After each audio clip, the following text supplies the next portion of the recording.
ముందుగా టిఎస్ఎన్పిడిసిఎల్ company CMD గారికి, అలాగే జనగామ ఎస్సీ గారికి, మరియు గన్పూర్ డివిజన్ డిఈ గారికి, పాలకుర్తి సబ్ డివిజన్ ఏడీ గారికి, అలాగే పాలకుర్తి రూరల్ సెక్షన్ ఏఈ గారికి నా నమస్కారాలు. నా పేరు బాదావత్ లక్ష్మణ్. నేను ఎన్పిడిసిఎల్ కంపెనీలో గత 12 సంవత్సరాలుగా అన్మ్యాన్ వర్కర్గా పనిచేస్తున్నాను గూడూరు గ్రామంలో. అయితే ఈరోజు గూడూరు గ్రామంలో SS7 100 kV అనే DTR నడుస్తలేదని రైతులు నాకు ఫోన్ చేయడం జరిగింది. నేను వచ్చి చూస్తా, మీరేం ముట్టుకోకండి అని చెప్పి రైతులకు నేను చెప్పడం వల్ల వారు ఈరోజు ట్రాన్స్ఫార్మర్ దగ్గరనే నేను వచ్చే వరకు వెయిట్ చేశారు. నేను వచ్చి ట్రాన్స్ఫార్మర్ దగ్గరికి వచ్చి చూస్తే ట్రాన్స్ఫార్మరు ఆన్ చేసి ఉన్న ట్రాన్స్ఫార్మరు 3 ఎడ్జి ఫ్యూజులు బాగానే ఉండే. కింద ఎల్టీ సైడ్ చూసినా కూడా ఎల్టీ ఫ్యూజులు ఫస్ట్ నేను వచ్చినప్పుడు 3 ఫ్యూజులు కూడా మంచిగా ఉండే. వచ్చి బల్బు తీసుకొని 3 ఫేస్లకి పెట్టిన. 3 ఫేస్ ఉండే నేను వచ్చినప్పుడు. 3 ఫేస్లో మనకు ఫ్యూజుల ఇన్ సైడ్ 3 బల్బులు ఫుల్ వెలిగినాయి, ఫ్యూజుల అవుట్ సైడ్ కూడా 3 బల్బులు ఫుల్ వెలిగినాయి. అయితే ఇక్కడ నుంచి DTR 2 పోల్ల దూరంలోనూ అక్కడ 2వ పోల్ మీద జంపర్ ఉంటుంది, అక్కడ ఏమైనా జంపర్ పోవచ్చు అన్న ఉద్దేశంతో పోల్ దగ్గరికి పోయినా. అయితే ఈ 2 పోల్ల మధ్యలోనే మనకి ఇంకో సర్వీస్ ఉంటుంది, ఆ బోర్ కూడా నడుస్తలేదని నిర్ధారించుకొని మళ్ళీ ట్రాన్స్ఫార్మర్ దగ్గరికి వచ్చి చూస్తే నాకు ఎందుకో డౌట్ వచ్చి ట్రాన్స్ఫార్మర్ బంద్ చేసిన. 3 బ్లేడ్లు కూడా పర్ఫెక్ట్గానే ఓపెన్ అయినాయి. ఓపెన్ అయినాక ఎడ్జ్ ఫ్యూజులు చూసినా బాగానే ఉండే.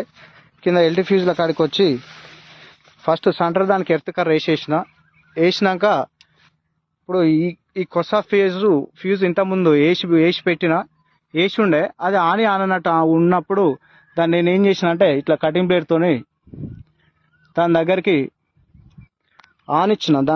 ఆనిచ్చిన. ఈ ఫేస్ను ఇట్లా దగ్గరికి ఆనేగానే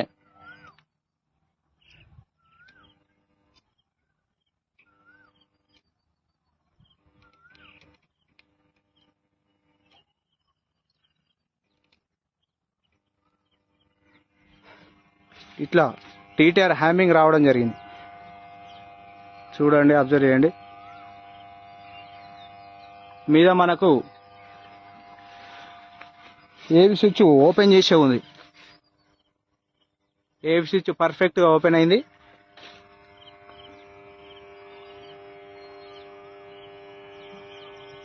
DTR హ్యామింగ్ వస్తుంది.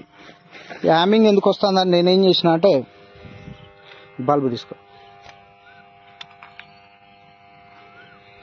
దగ్గర బల్బు పెడితే బల్బు ఫుల్ వెలుగుతుంది. ఈ ఫేస్కు ఒక ఫేస్కు ఫుల్ వెలుగుతుంది.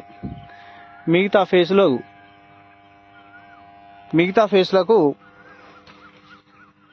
ఈ ఫ్యూజ్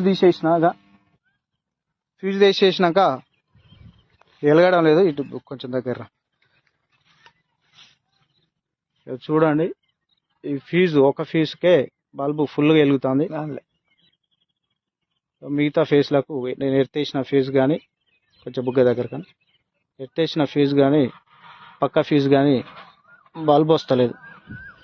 ఇటు కూడా ఇప్పుడు మన DTR బుషరా నుంచి ఎల్టీ సెట్ వరకు వచ్చే ఫీజులు కూడా చెక్ చేసిన. బుగ్గ ఒకడేటట్టు పెట్టు చెక్ చేసిన, ఏ ఫేస్ కూడా సప్లై వస్తలేదు. ఇదేం ప్రాబ్లం అని లైన్ మొత్తం తిరగడం జరిగింది.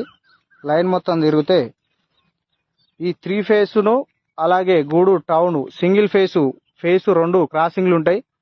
అవి క్లియరెన్స్ లేకపోవడం వల్ల 2 ఫేస్ టు ఫేస్ అయ్యి ఇంత దూరం సప్లై రావడం జరిగింది. అయితే ఇంతకుముందు కూడా జానకాపురం SS5 SS6 అనే DTR దగ్గర కూడా ఒక ట్రాన్స్ఫార్మర్ కాలిపోతే ఇంకో ట్రాన్స్ఫార్మర్ ఆ ఎల్టీ ఈ ఎల్టీకి కూడా రైతులు షార్ట్ చేయడం వల్ల అక్కడ కూడా ఒక ప్రమాదానికి తప్పించుకున్నా.